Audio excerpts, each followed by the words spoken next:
Isang magandang araw ng pagsibol sa lahat. Ngayon ay araw ng Biyernes, ika-28 araw ng Pebrero, taong pangkasalukuyan. Live mula sa himpilan ng DSWD Sustainable Livelihood Program, National Program Management Office, ako si Thea Arnicilia, ang maghahatid sa inyo ng news updates mula sa iba't ibang field offices ng DSWD SLP. Dito lang sa Binhi News.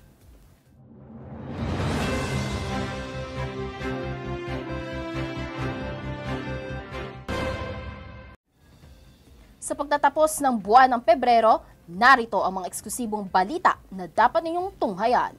DSWD Field Office Mimaropa na mahagi ng 377.1 milyong pisong tulong kabuhayan sa higit 26,000 SLP participants noong 2024. Benta ng SLP Alonsina Products Bazaar sa Region 6 ngayong 2025 umabot na sa 3 milyong piso. SLP participants ng MSS Libarm muling lumahok sa ika-6 na anibersaryo ng Bangsamoro Autonomous Region in Muslim Mindanao. SLP NPMO ipinagkaloob ang 20 electric vehicles sa SLP associations na kabilang sa PWD ETS projects. Ito ang Binhi News.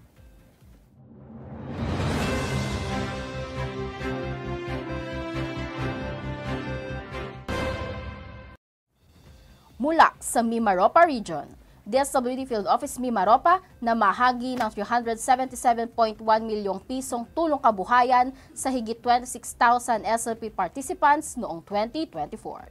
Para sa iba pang kaganapan sa rehiyon, balita ihatid sa atin ni Jean Connery Esteralde, Social Marketing Officer mula sa DSWD SLP Field Office Mimaropa. Magandang araw ka SLP. Ipinagmamalaki ng DSWD Field Office Mimaropa ang naipamahaging tulong kabuhayan ng Sustainable Livelihood Program na may halagang 377,170,000 para sa 26,281 SLP participants nitong nakaraang taon. Ito ay mataas ng 41.7% sa physical at 48.16% sa financial kung ikukumpara sa accomplishments noong taong 2023. Naging highlight ng rehiyon noong 2024 ang pagbibigay ng post-disaster livelihood intervention para sa 10,235 SLP participants na lubhang naapektuhan ng El Nino sa Romblon, African Swine Fever sa Oriental Mindoro at ng malawakang sunog sa Puerto Princesa City, Palawan. Sa kabuuan, umabot ng 121,485,000 ang tulong kabuhayan na naipamahagi sa mga naapektuhang residente ng Mimaropa. Dahil sa malaking kontribusyon ng rehiyon, ginawaran ng pagkilala ng SLP National Program Management Office ang DSWD Field Office Mimaropa SLP na may outstanding performance and contributions in calendar year 2023 at best referral implementation noong nakaraang Gawad Sulong 2024 sa Sequoia Hotel, Timog, Quezon City. Kabilang din sa pinangaralan ay sina Gary Gaan ng Romblon, second placer para sa Best Provincial Coordinator, Angelica Rose Malitaw at Fatima Concepcion Pelaez ng Marinduque, kapwa third placer para sa kategoryang Best Technical Staff at Best Implementing Project Development Officer. Nakamit rin ni Ardenia Dumaran ng Palawan ang ika-4 na pwesto para sa Civil Writing Contest Cycle 1 habang sina Princess Vicente ng Palawan at Kennedy Salas ng Romblon ay nakapasok sa top 10 para sa dalawang cycle ng Civil Writing Contest 2024. Patuloy ang Field Office Mimaropa sa paggabay sa mga SLP participants upang mapataas ang antas ng kanilang kakayahan, karanasan at kasanayan.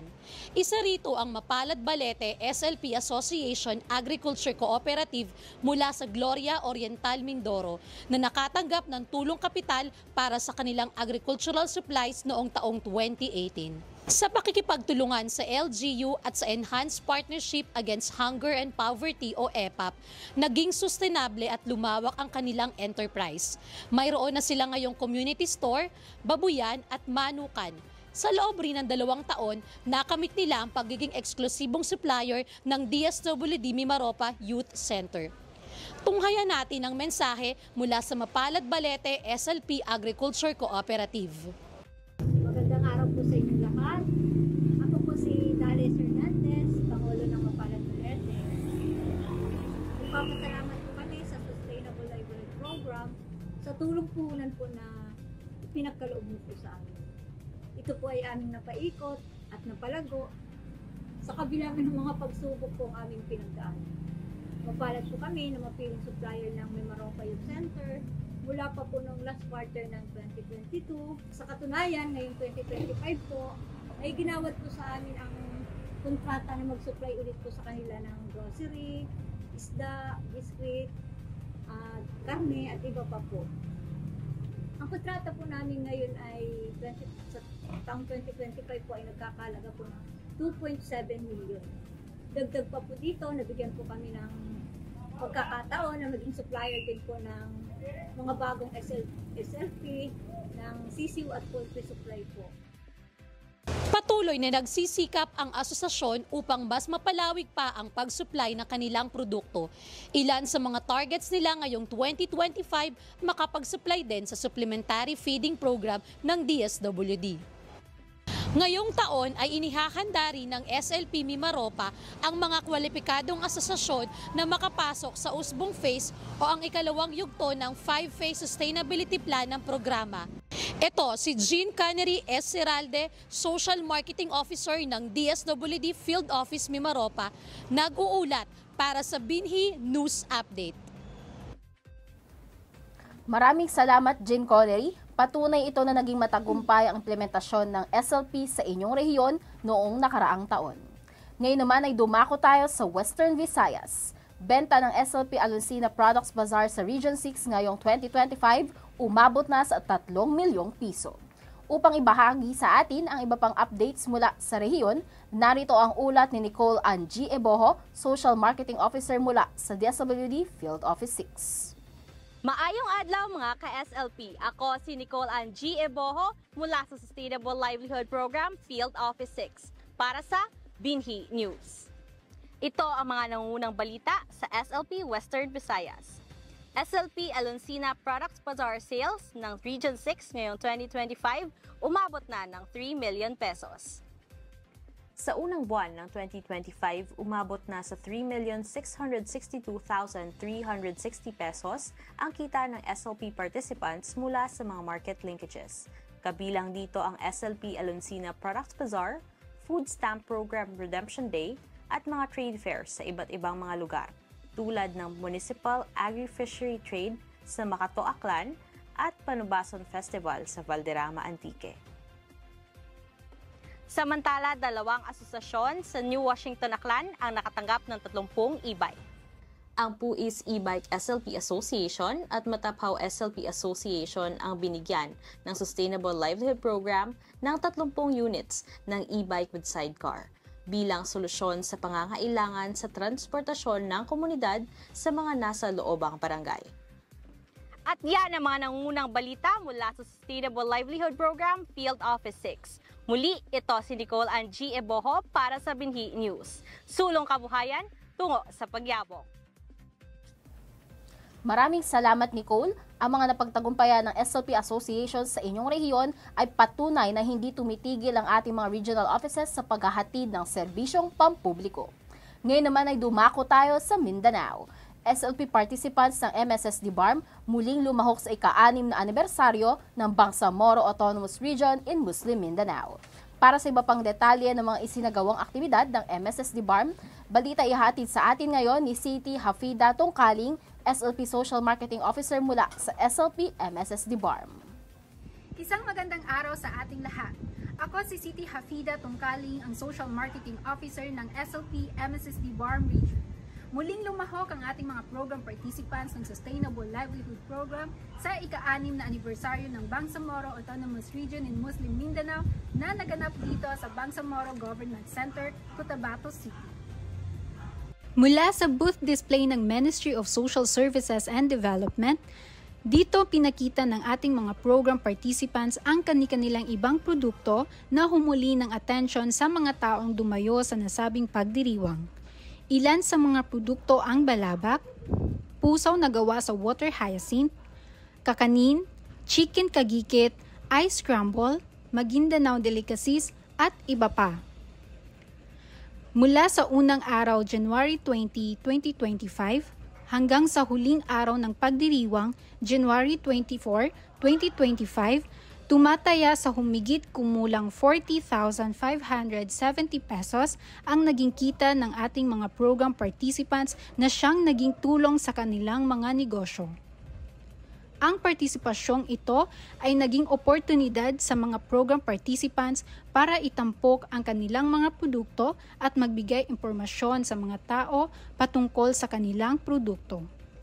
Para sa mga susunod na aktibidades ng SLP MSSD BARM, tayo ay magkakaroon ng financial literacy training, documentation of success stories, project proposal review at marami pang iba. Inaasahan naman ang partisipasyon ng SLP MSSD BARM Region sa ika-14 na anibersaryo ng Sustainable Livelihood Program na gaganapin sa June 27, 2025. Muli ako si Siti Hafida Tungkaling, ang Social Marketing Officer ng SLP MSSD BARM Region na patuloy na mag-uulat para sa Binhi News. Maraming salamat, City. Ang mga aktibidad na isinagawa na at isasagawa pa ng inyong rehiyon ay patunay lamang ng isang pagmamalasakit at serbisyong walang kapalit. Ngayon naman ay dumako tayo sa updates mula sa DSWD Central Office. Para sa mga aktibidad na isinagawa ng SLP National Program Management Office, balita ihatid sa atin ni Divine Grace F. de la Cruz, SLP Correspondent.